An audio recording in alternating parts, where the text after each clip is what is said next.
Assalamualaikum and hello everyone. My name is Muhammad Arif bin Ahmad Jalaini.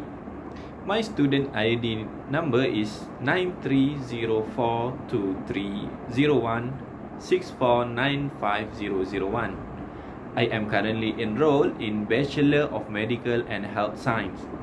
Today for assignment in subject English for Oral Speaking OUMH 1303, I will be talk about exploring the world of watercolor painting technique. My goal is to share insight and practical tips that can help you appreciate this art form and inspire all of you to try it out for yourself.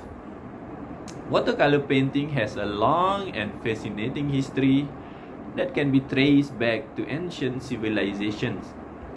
The earliest known use of watercolor dates back to cave painting in prehistoric times, when natural pigments mixed with water were applied to surface.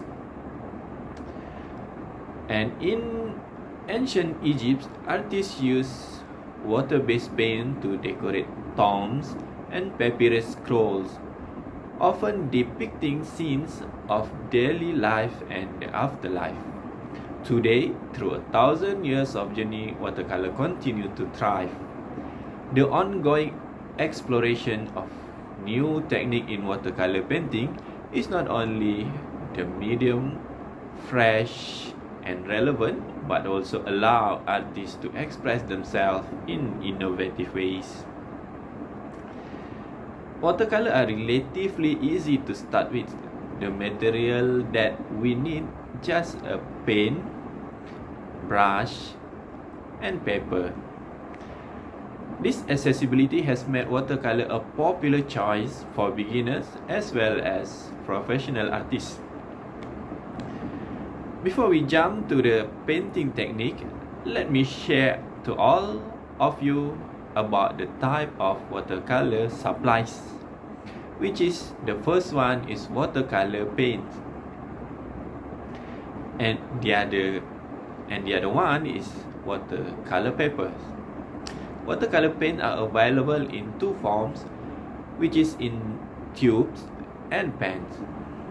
Watercolor in tubes contain a higher concentration of pigment suspended in a gel-like bender, it gives a creamy consistency. Usually, watercolor in tube used for canvases or detailed pieces that require a lot of paint and color mixings, while pans are small, solid block of dry watercolor paint that activate with water. They are often contained in a portable tray or box. Pens usually used for sketching, journaling, and for artists who value mobility. The second watercolor supply is watercolor paper. It is specially designed to handle the water and pigments used in watercolor painting. Watercolor paper is measured in gram per square meter or GSM. The heavier the paper, the more water it can absorb without wrapping. The common weight is 200 GSM, 300 GSM, and 600 GSM. The choice of paper can be significantly affect the outcome of a painting. And now, I'm gonna share to all of you the technique of watercolor painting. There are three types of technique, which is the first one is wet on wet, the second one is wet on dry, and the third one is layering. Let's dive deeper into each of these techniques. In the wet on wet technique, we start with a wet surface. Either the paper has been dampened or already applied wet paint. When we add more wet paint to the surface, the color blend together seamlessly. This technique is fantastic to create smooth transitions and gradients, which are perfect for skies or distant landscapes. It can create atmospheric effects such as a mist or soft light because the color can flow into one another. It's a lot more fluid, less controlled approach that make it great for expressive or abstract work. In contrast, wet on dry technique involves applying a wet paint onto dry paper.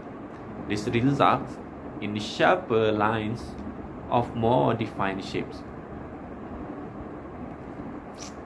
It is ideal for adding detail such as intricate patterns or fine lines because the wet paint doesn't bleed into surrounding areas.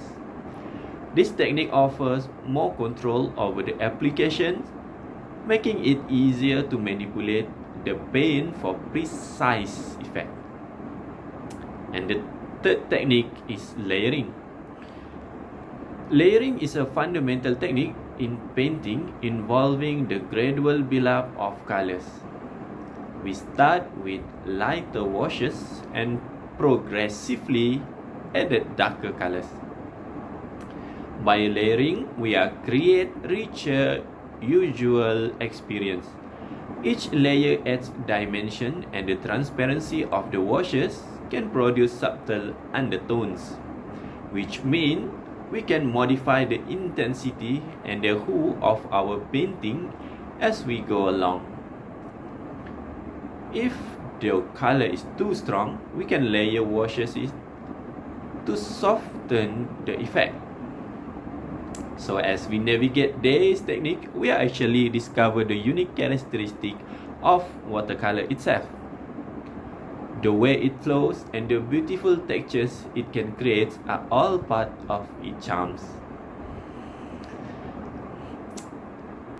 In closing, watercolor painting is not just about the finished process. It is about the experience, the joyful of explorations, the thrill of experimentations, and the satisfaction of bringing our vision to life. So I encourage all of you to dive into this world of color and fluidity. Let your brush dance across the paper and allow the water and pigment to tell your story. Thank you.